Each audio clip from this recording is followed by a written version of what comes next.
आजाद Hindustan live, सच के साथ। सावन, जिसके नाम से अवैध रेत माफियाओं के सिर पर बरसने लगता है खौफ का पसीना। भेष बदलकर बेखौफ जान की परवाह किए बिना अवैध उत्खनन को रोकने पहुंच जाते हैं खनिज अधिकारी सावन चौहान। कलेक्टर की प्रेरणा और एसपी के सहयोग से रेत माफियाओं से वसूली कुछ माह में ही 1 करोड़ से अधिक की जुर्माना राशि। निमाड़ क्षेत्र, खासकर खरगोन जिले के नर्मदा किनारे बसे गांवों में अवैध रेत उत्खनन, परिवहन और भंडारण करने वाले रेत माफियाओं ने अपने कारनामों से नर्मदा जी का सीना छलनी करने में कोई कसर नहीं छोड़ी। मां नर्मदा एवं आसपास की नदियों में रात के अंधेरे तथा कहीं तो दिन दहाड़े इंजन वाली नावों के माध्यम से रेत भरकर सैकड़ों डंपर रेत अवैध तरीके से परिवहन की जाती रही। इसी अवैध रेत उत्खनन के पीछे आपसी विवादों में हत्या, गोली चालन जैसी गंभीर घटनाएं भी हुई।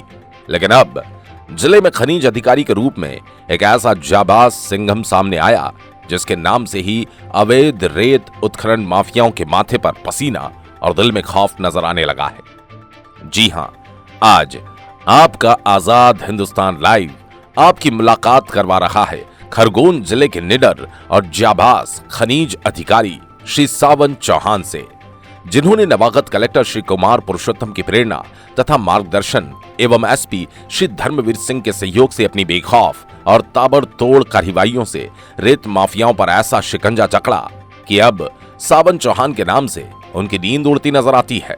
ग्वालियर, अलीराजपुर, इंदौर जैसे चुनौतीपूर्ण क्षेत्रों में अपनी निडर कार्यशैली से खास पहचान बनाकर अब खरगोन जिले में अपनी जाबाज कार्यप्रणाली का जलवा दिखाने वाले श्री सावन चौहान वैसे स्वभाव से बहुत विनम्र, खुशमिजाज एवं मिलनसार व्यक्तित्व के व्यक्ति है, लेकिन जब वे अपने कर्तव्य पथ पर अग्रसर होकर अवैध रेत माफियाओं पर कार्रवाई के लिए कदम बढ़ाते हैं तो उनका जज्बा, हिम्मत, हौसला अलग नजर आता है। रेत माफियाओं के खिलाफ कार्रवाई के लिए वे कभी अकेले बाइक पर तो कभी भेष बदलकर पिकअप में सवार होकर रेत माफियाओं को ऐसे ज्यादा दबोचते हैं कि उनका भागना और बचना नामुमकिन हो जाता है। कई बार उनके सामने कार्रवाई के दौरान खतरनाक हालात भी बने। सुलगांव में कार्रवाई करने पर सैकड़ों ग्रामीणों ने घेर लिया। कल बीड़िया में हुई कार्रवाई में नेताओं ने राजनीतिक दबाव बनाने की कोशिश की। कहीं पर हमले जैसे हालात भी नजर आए, लेकिन इस जाबाज शेर दिल अधिकारी ने कभी डरना नहीं सीखा और अपनी कार्रवाई को अंतिम परिणाम तक पहुंचाकर ही दम लिया। यही कारण है आपके निर्देशन में हुई विगत चंद महीनों में सैकड़ों कार्रवाइयों में अवैध रेत माफियाओं से 1 करोड़ से अधिक की जुर्माना राशि वसूल कर ली गई। अनेक जेसीबी डंपर्स, ट्रैक्टर, बड़ी मशीनें जब्त की गई, जिससे काफी हद तक अवैध उत्खनन, परिवहन और भंडारण पर रोक लगी है। खरगोन जिले के हर ब्लॉक और हर उस स्थान पर उन्होंने दबिश दी जहां से अवैध उत्खनन की सूचना मिली। आजाद हिंदुस्तान से बातचीत करने में खनिज विभाग के सिंघम ने बताया कि सफलता का श्रेय हमारे जिले के नवागत कलेक्टर श्री कुमार पुरुषोत्तम को जाता है, जिन्होंने मुझे सतत बेखौफ, निडर कार्रवाई की प्रेरणा और मार्गदर्शन दिया। साथ ही एसपी धर्मवीर सिंह का सहयोग भी इसमें सहयोगी बना, जिन्होंने हर मुश्किल स्थिति में रेत माफियाओं से टकराने की हिम्मत दी। स्थानीय एसडीएम, स्थानीय पुलिस बल का सहयोग भी प्रशंसनीय है, लेकिन साथ ही श्री चौहान को इस बात की पीड़ा है कि जब विभाग ऐसे अवैध रेत माफियाओं के खिलाफ कार्रवाई करता है तो कुछ राजनीतिक नेता और लोग गलत लोगों का साथ देकर दबाव बनाने की कोशिश कर उन्हें बढ़ावा देने की कोशिश करते हैं। कुल मिलाकर खनिज अधिकारी सावन चौहान जैसे कर्तव्य निष्ठा सभी अधिकारियों में नजर आने लगे तो हमारे जिले को पूरे प्रदेश और देश में प्रतिष्ठित होने से कोई नहीं रोक सकता। आजाद हिंदुस्तान लाइव से चीफ एडिटर नवरत्न जैन की खास रिपोर्ट।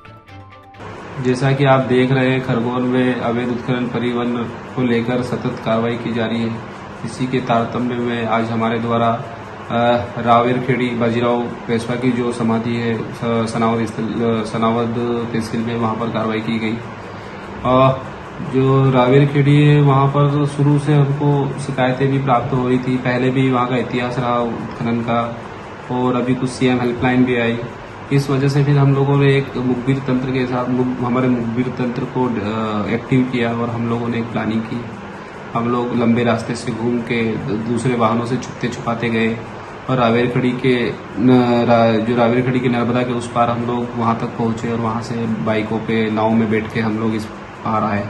और वहां पर हमने जैसे ही हम लोग नाव रावेरखेड़ी जो के किनारे पे पहुंचे, वहां पर नावों से रेत भर कर किनारे पे इकट्ठा करके ट्रैक्टरों में रेत भरी जा रही थी। हमने तत्काल वहां पर दबिश दी, लोग इधर उधर भागे। कुछ ट्रैक्टर पास में पुरानी जो स्वीकृत खदानें थे वहां छुपे थे। उनके पीछे हम लोग जो बाइक लेके आए थे उनसे हम लोग भाग के उनके पीछे गए।